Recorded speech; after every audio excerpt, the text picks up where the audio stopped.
Hey guys, it's Doc Vinyl again. And today I'm going to do a band that's kind of been in the back for a while. I've been covering them on different shows over the past year or so. So today I thought I'd do an in-depth. They only have 6 albums, believe it or not. They're playing in the background right here. One of my favorite songs by them. I'm sure you figured out who they are.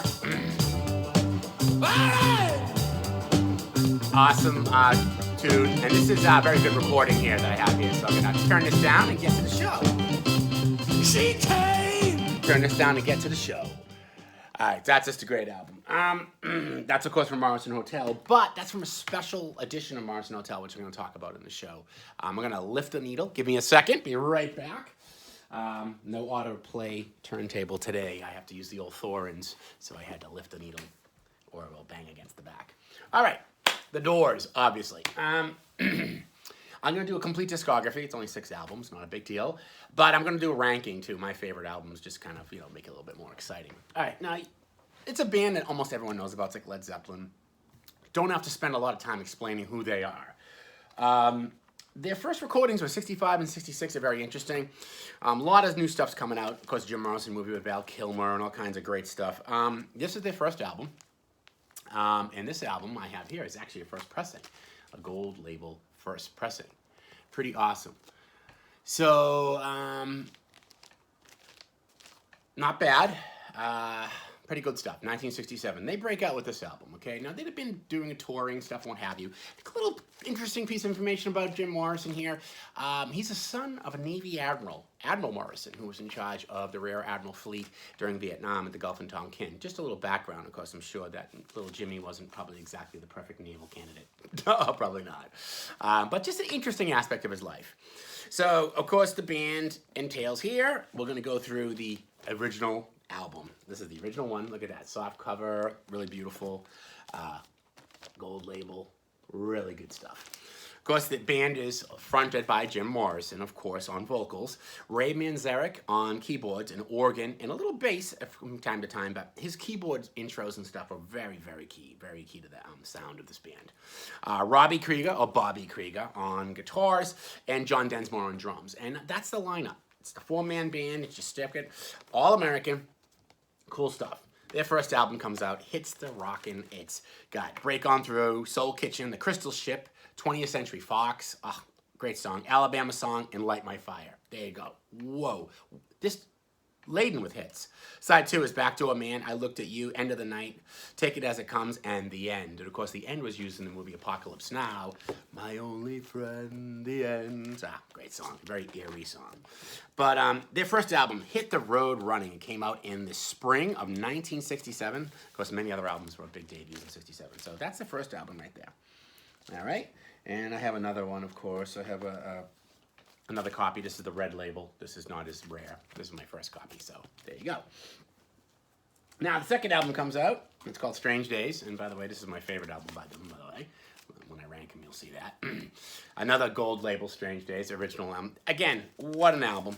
This album hits the road running just like the first album. This opens up with Strange Days, You Lost Little Girl, Love Me 2 Times, another big hit. Unhappy Girl, Horse Latitudes, and Moonlight Drive. Less hits, but really good stuff. People Are Strange, another big hit. My Eyes Have Seen You, good song. I Can't See Your Face in My Mind, and my favorite song by all time, When the Music's Over. When the music's over. Oh, man. The bluesy intro on that's just really, really cool. And his voice is ethereal at best. So Strange Days, 1967, autumn. So they put out 2 albums in one year, kind of like Led Zeppelin with their 1969 Led Zeppelin 1 and 2. The Doors did that too. These guys were prolific, really. I mean, for that first year, they put out, that's 2 full albums right there. They probably could have put out a double album. Now, their third album comes out in 1968, and that's called Waiting for the Sun. Waiting for the Sun. Another great album. By this time, they had been well established as a really established band and a very popular band. This has Hello, I Love You, which was a very big hit. Love Street, Hot to Touch the Earth, Summer's Almost Gone, Wintertime Love, and The Unknown Soldier. Of course, The Unknown Soldier, again, was used in the movie Apocalypse Now.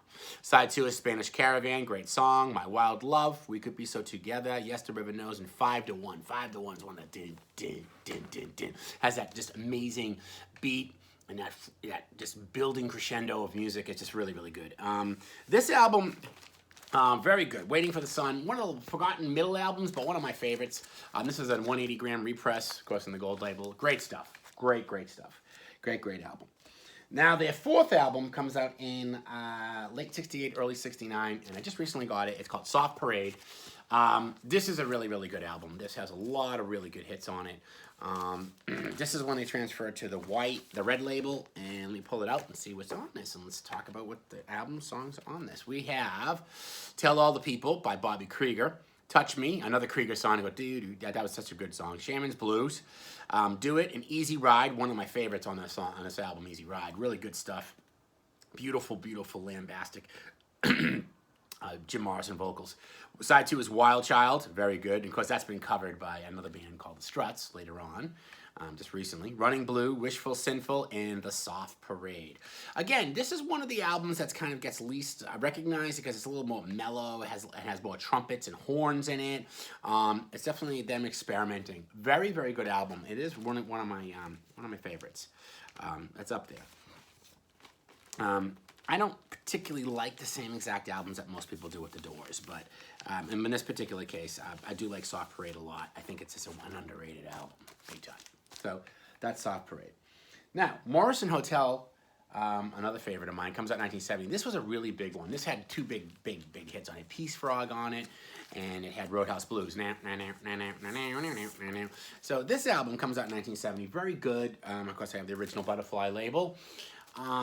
Second pressing on this one, I believe. And this one has Roadhouse Blues, opens up with Roadhouse Blues, one of the big hits. Really great Bobby Krieger intro on the guitar there. It has that very bluesy kind of, very overtones. Waiting for the Sun, great hit, great song on this. That's a great Jim Morrison ballad. You Make Me Feel. Peace Frog, which is, of course, another one, has that really great palm muted beginning with the guitar. Really good Bobby Krieger with that whack, whack, whack, that kind of sound going on. Blue Sunday and Ship of Fools. Ship of Fools is really good. Side 2 is Land Ho, Spy, Queen of the Highway, which is, of course, another big hit.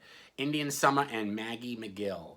Maggie McGill is another really, really good song. Again, this was a really great album. When this came out, they really established themselves as the super potent power American group. Again, in 1970, we already had bands like Led Zeppelin. The Beatles had just broken up. So the Doors were really the preeminent American band in 1970. Unfortunately, this is one of their last great albums because the next album comes out as L.A. Woman, which is good, but it's really the end of the era. The other album I got recently on Record Store Day, just recently passed, back in July, is a new copy of the Sessions, Morrison Hotel Sessions, different versions of the same songs on this album. It's a two-piece album, red label, beautiful, and that's what I was just playing. Lots of Jim Morrison talking. It's a limited edition. Hear how the songs evolved. So you could see like some certain elements of how they kind of put these songs together, changed them before they were finally pressed and put on the final album. If it's still available, it's a Record Store Day release, as you can see right there. I highly recommend this if you can still get it. Great. I grabbed this as soon as it came out. Anything the Doors I'm going to grab. I'm sure John did down at Max J too. I'm sure he picked up a copy too. But really good. I've been listening to it. It's excellent for that. Now, the last album they did, probably a famous one called L.A. Woman. You know that, with the trash. And L.A. Woman had the tragedy of being the last album that the Doors put out. And this one, of course, has The Changeling, Love Her Madly, Been Down So Long, Cars Hiss By My Window, and L.A. Woman. And then side 2 is La America, Hyacinth House, Crawling King Snakes, The Wasp, Texas Radio and the Big Beat, and Riders on the Storm. The two big hits on this were L.A. Woman and Riders on the Storm being those fairly long 7+ minute songs. Great album. You have Jerry Sheff on this on bass and Mark Beno on rhythm guitar, so there's other musicians that add in on this. This is also the decline where Jim Morrison had been, really into drugs and very much on the steady decline. And of course, we know he dies shortly after this album comes out. And he's part of the 27 Club, as you all know. Amy Winehouse, Robert Johnson, Kurt Cobain, Jimi Hendrix, etc., etc., etc. If you want to go look it up, you can look up the 27 Club. He's part of the people that died at age 27 that were in rock and roll. Just great stuff. This album is really, really good. I loved L.A. Woman. This is a 180 gram Rhino vinyls. Good stuff right here. I didn't get the original. This sounds amazing. Available again at Max J Records. All right, so that's the Doors. Now, we know about the impact that they had on American music at this time period. Really, they were one of the preeminent American bands because most of the bands, you know, the British Invasion, you had the Beatles, you had a lot of other bands from Europe and other parts. And of course, you had the Beach Boys and stuff like that, but they were really that really cutting-edge blues, rock, hard-in-your-face kind of thing. And they were just amazing. They're really iconic as a band.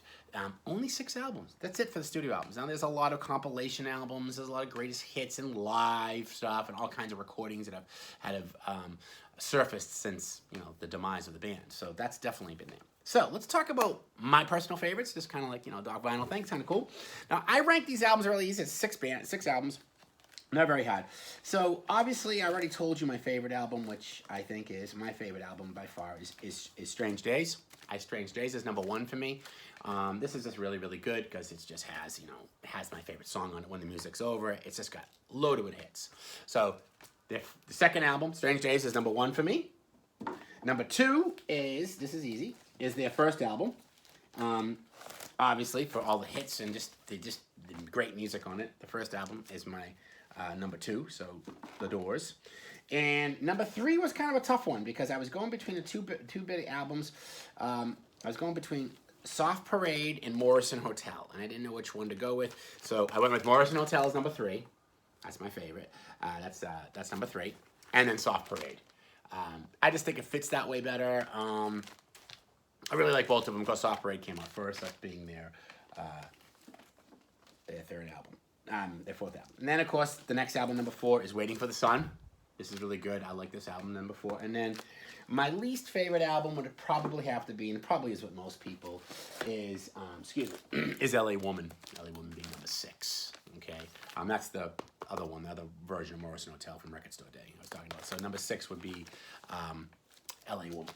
So that's it right there for my lineup for the Doors. I hope I did a pretty good job. I mean, you know, it's interesting. They're kind of like the Cream when I covered the Cream last year. Not a lot of albums, but a very impactful band. The Doors are the same way, except like, they have almost double the albums that the Cream had. But just amazing, amazing stuff. And a lot of these things are available at Max J. He has a lot of these available in the 180-gram Rhino repress because to try to get them in the original, they can be kind of expensive. They can get pricey. First pressings, I have 1 or 2 of them. Like the first pressings of the first album in decent shape, it's worth about $50 to $75 anyways. And if you can get a mono, the first 2 albums came in mono. If you get monos, then they're worth big bucks. Mono albums in mint condition can fetch over $1,000. Actually, John and I were looking at the store today, and we looked up a Doors mono promo in very good plus condition. They were looking for $2,900 on Discogs. So that's just an idea of how collectible their albums are. If you can get the monos and the first 2 albums, and you can get any promos, it's just amazing. Now the band itself is a blues-oriented band, as we talked about, and it's just really amazing. So that is the Doors for you guys. It seems a little light, but not really. They are my friends, the Doors. Again, it's kind of music that we all know, and we just kind of reach for from time to time. I put them on the same ethereal plane as the Beatles. I mean, not as many albums, of course, but they have that definite sound to them, that edge, and that amazing tenored voice of Jim Morrison, and of course him as a front man, and then of course the whole mystery of how he died. Was he still alive? In the book that was written after his death called Nobody Gets Out of Here Alive, which of course the movie that Val Kilmer was in was based on it. So that whole mystery behind it is interesting too. I think that adds to the mystery of the band. They did put out a couple of albums after Jim Morrison died, but it really wasn't the same without Jim Morrison. I mean, put out Voices and I think another 2 albums, but they really weren't the same without Jim Morrison, and Jim Morrison really is the Doors. So there you go. All right, that's Doc Vinyl for this time. I'll see you guys next time with a new band and some new ideas. If you guys have any comments, please put them in the section on Zing, and please put a like for me on YouTube so we can talk about some more stuff. And I'll see you guys next time. Bye.